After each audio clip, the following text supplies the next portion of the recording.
नाम के फिक्र की ओर बढ़ते हैं, जो फिक्र मुगल नाम से जुड़ी। हाल ही में यूपी सरकार ने आगरा में मुगल म्यूजियम का नाम बदलकर शिवाजी म्यूजियम करने का ऐलान किया। और आखिर जब हम इसकी पड़ताल पर निकले तो कहानी कुछ और ही सामने आई। हमें पता चला कि जिस मुगल बादशाह की रट लगाई जाती है उसमें मुगल नाम से बाबर, हुमायूं भी चिढ़ते थे। यह आपके लिए भी एक नई जानकारी हो सकती है। देखिए हमारी स्पेशल रिपोर्ट।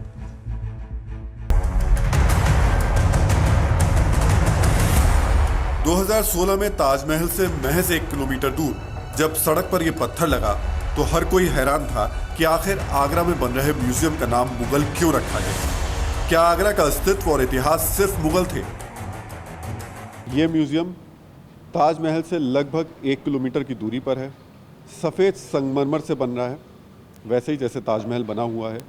अंदर से बहुत ही खूबसूरत और शानदार जब बनकर तैयार होगा तब देखने को मिलेगा। यहाँ पर महाभारत से लेकर मुग़ल काल तक के चित्र लगे होंगे। ये मैं तब कह रहा हूँ जो पहले तय किया गया था उसके मुताबिक। अब होंगे या नहीं होंगे ये तो जब बन के तैयार हो जाएगा तब पता चलेगा। इसके अलावा यहाँ पर आगरा से जुड़ी हुई तमाम जो यहाँ की परंपराएं हैं, जो यहाँ की सांस्कृतिक धरोहर हैं, जो यहाँ पर प्रमुख उद्योग हैं, उनको भी अलग अलग जगह दी जाएगी ताकि बाहर से, विदेश से आने वाले लोग एक ही जगह पर आगरा की तमाम संस्कृति, परंपराएं, विरासत को देख और समझ सकें।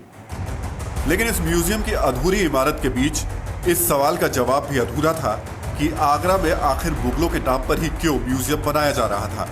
क्या आगरा को मुगलों ने बसाया? क्या मुगलों से पहले आगरा का कोई अस्तित्व नहीं था? मथुरा के नजदीक होने के कारण जो भी वहाँ पर शासन था उसका अंग ये प्रदेश रहा है हमेशा, चाहे वो नाग राजा रहे हो या अर्जुनायन गणतंत्र रहा हो राजस्थान में। तो आगरा की बसावट हमेशा से रही है। आगरा का महत्व मध्यकाल से पूर्व भी रहा है, पूर्व मध्यकाल में भी रहा है। आगरा का इतिहास मुगलों से हजारों साल पुराना है। इतिहासकार बताते हैं कि आगरा में मुगलों के आने से सैकड़ों साल पहले बने भगवान शिव के 4 मंदिर भी इसका सबूत है। जब मुगल साम्राज्य था तब यहाँ पर आए, उन्होंने तोड़ने की कोशिश की लेकिन ऐसा हो नहीं पाया। कुछ तो प्रभु का चमत्कार रहा होगा। तो आखिर महाभारत से लेकर तमाम पुराने इतिहास को छोड़कर आगरा में मुगलों के नाम पर ही म्यूजियम क्यों बनाया जा रहा था? इस सवाल का जवाब तलाशते हुए आगरा में हमें एक ऐसी किताब मिली जिसमें मुगल ही मुगलों की बुराई कर रही है।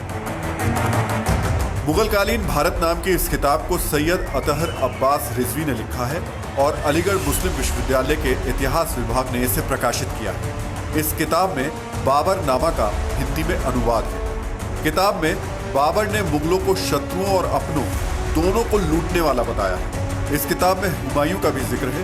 इसमें हुमायूं के मुताबिक मुगल अगर फरिश्ते भी बन जाएं तो भी वो बुरे होंगे। जो भी मुगलों के बीच से बोया जाएगा वो बुरा होगा। मुगलों का नाम सोने के अक्षरों से लिखें तब भी बुरा होगा। ऐसा हुमायूं सोचता था। फिर आज पत्थरों पर मुगलों का नाम क्यों लिखा जा रहा है, इसका किसी के पास कोई जवाब नहीं। हाँ, मुगल शब्द इतना प्रचलित हो गया है कि इसका इस्तेमाल करना पड़ता है, लेकिन वास्तव में मुगल नहीं थे। बाबर 5वीं पीढ़ी में तैमूरलंग का वंशज था। तैमूरलंग तुर्क था। माँ की तरफ से 14वीं पीढ़ी में चंगेज खां का वंशज था। चंगेज खां बौद्ध था।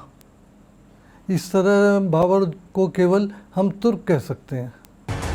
अलीगढ़ मुस्लिम यूनिवर्सिटी के इतिहास विभाग की इस किताब के मुताबिक खुद बाबर और हुमायूं मुगलों को धोखेबाज मानते थे। फिर हमारे देश में अजंता एलोरा, फतेहपुर सीकरी की गुफाओं, कैलाश मंदिर और महाबलेश्वर मंदिर जैसे ऐतिहासिक धरोहरों के नाम की जगह मुगल नाम पर म्यूजियम बनाने की जरूरत क्यों पड़ी? 1857 के ऊपर आज़ादी के दीवाने क्रांतिकारियों को लेकर के वो म्यूज़ियम बने और उनमें आप जाके देखेंगे तो हमने उनमें ऐसे ऐसे लोगों को, क्रांतिकारियों को दिखाया है जिनका कोई नाम तक नहीं जानता था। तो वो एक बदलाव अब आ रहा है। वैसे जो लोग मुगल म्यूजियम का नाम छत्रपति शिवाजी रखने का विरोध कर रहे हैं, शायद उन्हें ये नहीं पता कि इतिहास में इस बात को भी दबाया गया कि मुगलों के बाद मराठों ने ही आगरा पर लंबे वक्त तक शासन किया और कई ऐतिहासिक धरोहरों को संरक्षित करने का भी काम किया। आगरा में छत्रपति शिवाजी महाराज की एक लौती प्रतिमा है। अब उनके नाम का एक म्यूजियम भी बन रहा है। अगले कुछ दिनों में उस म्यूजियम के बाहर लगा मुगल म्यूज़ियम का पत्थर हट जाएगा। लेकिन अफसोस की बात यह है कि पिछले 10 साल से इस प्रतिमा के नीचे गलत तारीख का लिखा पत्थर हट नहीं पा रहा है। इस पत्थर पर लिखा है 12 मई 1966 से 17 अगस्त 1966 तक छत्रपति शिवाजी आगरा में नज़र कैद रहे। ये तारीख 1966 की जगह 1666 होनी चाहिए थी और ये पत्थर बता रहा है कि नाम बदलने से या पत्थर बदलने से हो सकता है कोई सोच बदल जाए, लेकिन इस देश में हर काम को अटकाने और लटकाने की सरकारी सोच कभी नहीं बदल सकती। Rahul Sinha, TV9 Bharatvarsh, Agra. News top 9 रोज सुबह 7 बजे और शाम 7 बजे सिर्फ TV9 भारतवर्ष पर।